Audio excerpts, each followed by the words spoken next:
What is up, Sopranos fans? Kino here, and I'm back with another Soprano log. Today we are looking at the Season 3 finale, Army of One.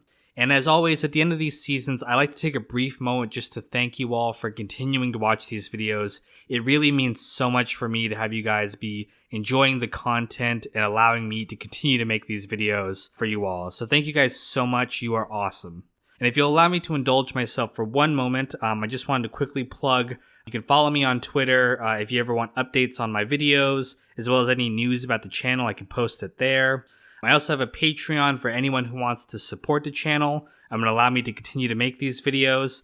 You'll get early access to all of my content, as well as at the higher tier, I'll give you a shout out at the end of the video, which I'm going to do in this one as well. But that's it for now. Let's jump into the episode. This is Army of One. AJ and his friend break into the school so that they can steal the answers for an upcoming test. You know, there's a lot of pressure on them to get good grades, and they think that this is the only way that they can pass the test. While they're waiting, they end up peeing at the crime scene, which the dean of the school later uses as a bluff to get AJ and his friend to admit it was them. He says they have their DNA, and they believe this, so they admit it was them. When in reality, DNA tests take much longer than this, and I'm unsure of how they would even have AJ's DNA to test it against.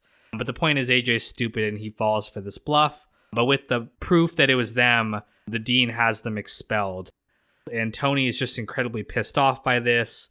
You know, there's a lot of things going on in his life right now that stresses him out. And on top of that, now his son, is expelled. And he wants to send AJ to military school. He thinks the discipline will, set him straight and get him back on the right track. Meanwhile, Jackie Jr. goes to hide in the housing projects. It's low-income housing. He thinks that the mob won't look for him there. And he ends up staying with, I don't know the character's name, but he's played by the same actor who played Omar in The Wire and a bunch of other things. I think this was before The Wire, though, so this might be one of his first big roles. While he's there, Jackie Jr. tries calling Tony for help, but Tony refuses to listen. He doesn't want to know anything because, again, he doesn't want any responsibility for Jackie's death. He wants Ralph to take care of it. And so Tony refuses to listen to him. This is just an interesting detail. I'm not sure where else to put it, so I'll put it here.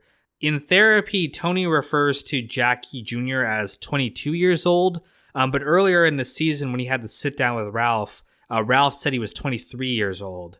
So I'm not sure if this is a continuity error, or it might just be the fact that these guys don't really know Jackie's age. Again, it would kind of fit that they're, not really paying attention to their loved ones' lives, and so they just might be not sure of how old he actually is.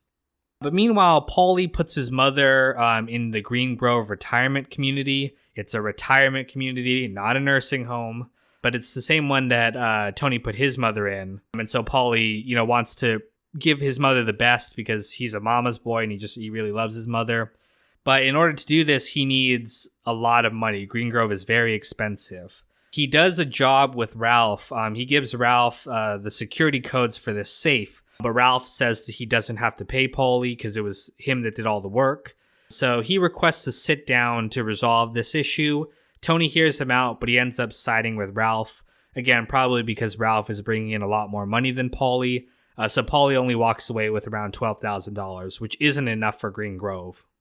This leads to a lot of resentment on Paulie's part, and Johnny sees this as an opportunity, so he goes to talk to Paulie and present himself as a friend. He even lies and says that Carmine, the boss of one of the 5 families, cares about Paulie, when in reality he doesn't even know who he is. But this is just Johnny using Paulie as a way to get information by pretending to be his friend. I've noticed that more than any other seasons 3 and 4 are very connected. We're seeing a lot of things set up in this finale, which are going to be major plot points in season 4. So one of them is, of course, Paulie's relationship with Johnny and feeding him information about the New Jersey family. Another thing that's going to be brought up more is that the FBI decide that they want to use an undercover agent to get information. They think that Adriana might be a weak spot in the family for them to exploit. And so they send this young agent, Deborah Cicerone, undercover to pretend to be, her friend. So she dresses up, like Adriana does with the huge hair and the clothes, and again, presents herself as a friend, and they end up connecting. It's crazy how much detail that Adriana just gives away instantly to the stranger. But again, I think that's because Adriana is just such an innocent person. She doesn't even think that, this could be a trap. But we'll see that play out more next season as well. Jackie and Omar's kid, again, that's not the character's name, but I don't remember the name. To me, he's Omar. But him and Omar's kid are playing chess. And of course, Jackie's losing to a child because he's a total idiot. And then Omar tells him that instead of giving up on a chess game, he should have played it out because that's the only way he's going to learn. And I think that's a great summary of Jackie Jr.'s life. He gives up whenever there's a challenge and he looks for the easy route. Instead of, being diligent and playing things out. And he could have had a good life as a medical student, dating Meta Soprano. But again, he just gave up way too early and looked for easy ways out. And we see it bite him in the ass in this episode. So when Jackie Jr. is going for a walk, Vito pops up behind him and shoots him in the back of the head. And just a reminder that Vito and him are cousins. They're related. And still, Vito was perfectly fine pulling the trigger and killing this kid. So that is the end of Jackie Jr. and the last of the April men that we'll see in this show. Tony and Carmela take AJ to visit the Hudson Military Academy where they're thinking of sending him. The dean of the school there, talks to AJ about, what their school is all about, discipline, regard for the institution rather than the self. But Tony is really excited about all the discipline at the school. He thinks it'll be good for AJ. Carmela's really worried. She doesn't want the school to train him to be a soldier and a killer. She wants to continue to coddle AJ. But they both agree to send him there. They don't want him to end up like Jackie Jr. But while he sees himself in the military uniform, he ends up passing out. And they learn that he suffers from the same panic attacks that Tony does. So the Soprano curse is passed on to him as well. So the pediatrician says that he can't go to the school, and they're really left wondering, what are they going to do for this kid? How do they stop him from becoming a loser and potentially ending up just like Jackie Jr. did? At Jackie Jr.'s wake, very few people show up. Now that Jackie Sr. is dead and no longer the boss, people just don't really care anymore. And it just goes to show you how fickle things are in this life, that one minute you could be the boss, and then the next minute your family's destroyed and no one cares about you. At the grave site, there's a really funny scene. The police show up and arrest Silvio and some others, intentionally, I think, doing it in the middle of a funeral just to cause them more grief. And when Uncle Junior sees this, he runs away into the car and ends up almost leaving Bobby behind. So just a really comical scene. But again, so tragic that this is happening in the middle of what's supposed to be a moment of grief for the family. At the April house, Meadow is drinking with Jackie's sister and their cousin. The sister says that, it was the mafia that killed Jackie, but Meadow argues against this. She defends her family. She really goes back and forth this episode. To outsiders, she defends the family and says that they had nothing to do with it.